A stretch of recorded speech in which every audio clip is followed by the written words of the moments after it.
Здравствуйте, товарищи! Один из прошлых наших выпусков был посвящен обзору зарубежных и отечественных прототипов экзоскелетов, таких как Fortis или Hulk, и аналитики их возможностей на примере сравнения с нашими моделями. Понятно, что точных данных по западным девайсам нет, но примерно их возможности из видео понять можно. С тех пор появилась еще пара новинок, которые было бы неплохо проанализировать, чтобы иметь представление об общем уровне развития данной технологии в мире. Итак, поехали! Первая новинка – это экзоскелет Onyx. Здесь вы видите кадры с его демонстрации. Как можно понять, он обеспечивает значительную подвижность оператора, которая не наблюдалась в более ранних моделях. Это является как его плюсом, так и минусом, так как отсутствие ограничителей в суставах хоть и повышает ловкость, но может привести к серьезным травмам суставов в случае нештатной ситуации. Все же далеко не каждый оператор подобного девайса сможет сесть на тот же самый шпагат.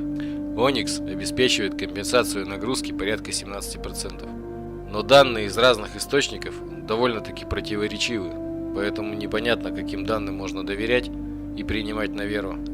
Так как там стоят приводы на постоянном токе, то скорее всего используются литий-полимерные аккумуляторы по типу тех, что стоят в страйкбольных приводах.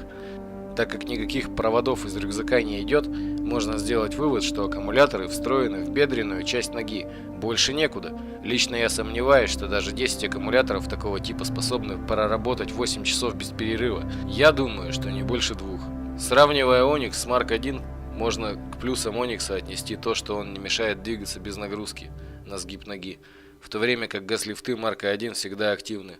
Однако это преимущество спорное, если учесть, что сам по себе экзоскелет без нагрузки не нужен и используется только тогда, когда она есть. Вторая новинка – это MaxFace. Данный девайс представляет собой третью руку для ношения оружия, крепящуюся к спине оператора, прямо как на Mark 1, но не на экзоскелете, в отличие от него, хотя я думаю, что они до этого дойдут со временем. Судя по видео демонстрации бега с MaxFace и по фото его без кожухов, можно сказать, что в ней отсутствует система стабилизации, реализованная на газлифтах и пружинах. Об этом можно судить по тому, как трясется ствол при беге. Подобная система стабилизации стояла на Mark 1 и в модернизированном варианте стоит на Mark 5. Также в связи с отсутствием полуактивных вспомогательных элементов можно сделать вывод, что поднимать пулемет приходится самому оператору. Третья рука помогает только удерживать его на весу, но не оперировать им.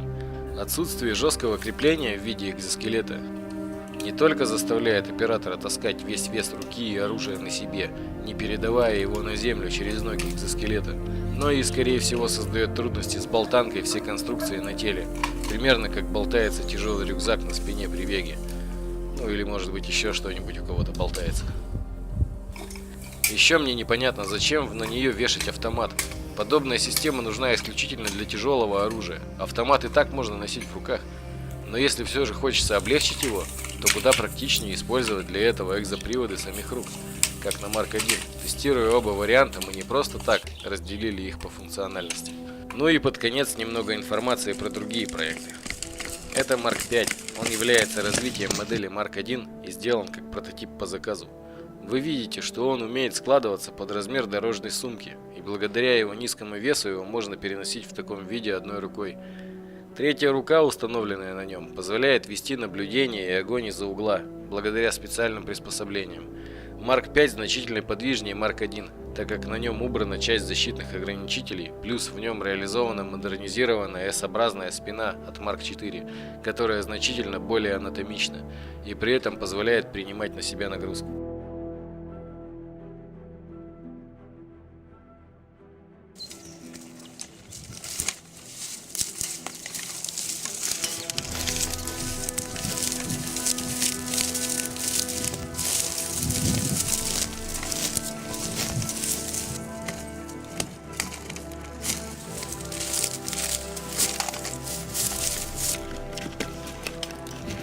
Также потихоньку изменяется конструкция Mark 3. Это делается в связи с результатами с полевых испытаний силовой брони на съемках Сталкера. В данный момент внесены изменения в конструкцию голеностопных суставов, повысившие их подвижность, и в конструкцию плечевых суставов, улучшившие развесовку рук и управление ими. Как вы заметили, в связи с дичайшей нехваткой времени и ресурсов, да еще и добавившимися некоторыми особыми заказами, видяшки в последнее время выходит редко. Даже новая серия «Сталкера» до сих пор еще не вышла и находится в стадии финального монтажа. Но тем не менее прогресс по всем проектам идет, ничего не заброшено. Поскольку в сутках всего 24 часа, а нас далеко не легион, то нам остается лишь надеяться на ваше терпение. И если вы его проявите, то вас ждет еще много чего интересного. А на этом все. До встречи.